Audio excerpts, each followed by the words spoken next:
কোচের মতো আল্লাহ আকাশসমূহকে গুটিয়ে ফেলবে। এটা কি কোনো কাব্যিক বা রূপক কথা, না এর পেছনে রয়েছে মহাজাগতিক গাণিতিক সত্য বা এর পেছনে বৈজ্ঞানিক কোনো সত্য আছে?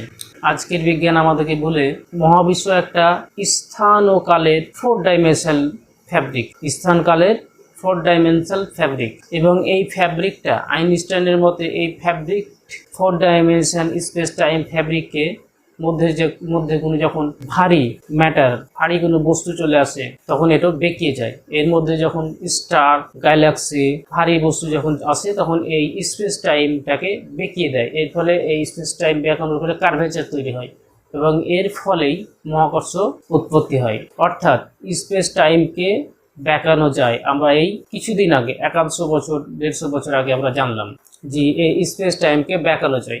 এই কথাটি আল্লাহ কোরআনে বলছে, আমি আকাশসমূহকে একদিন গুটিয়ে ফেলবো, লেখা কাগজের মতো, কাগজের পাণ্ডুলিপির মতো গুটিয়ে ফেলবো। এর মাধ্যমে মহাবিস্ফোরণের মাধ্যমে এই মহাবিশ্ব তৈরি হয়েছে এবং সেটি ক্রমশ এক্সপ্যান্ড হচ্ছে, বিস্তার হচ্ছে। 1929 সালে হাবেল টেলিস্কোপ দেখে যে প্রতিটি গ্যালাক্সি সময়ের সঙ্গে সঙ্গে একে অপরের থেকে দূরে সরে যাচ্ছে এবং এখান থেকেই প্রমাণিত হয় আমাদের এই মহাবিশ্ব ক্রমশ সময়ের সঙ্গে সঙ্গে একে অপরের থেকে দূরে সরে যাচ্ছে এবং বিস্তার লাভ করছে। এই কথা এই কোরআনে আল্লাহ 51 নম্বর সূরার 47 নম্বর আয়াতে বলছে, আমি আকাশসমূহ সৃষ্টি করেছি এবং আমরাই তা বিস্তৃত করছি। বিজ্ঞান ধারণা করছে একটা টাইম আসবে যখন সমস্ত কিছু যখন এখন যেমন একে অপর থেকে দূরে সরে যাচ্ছে,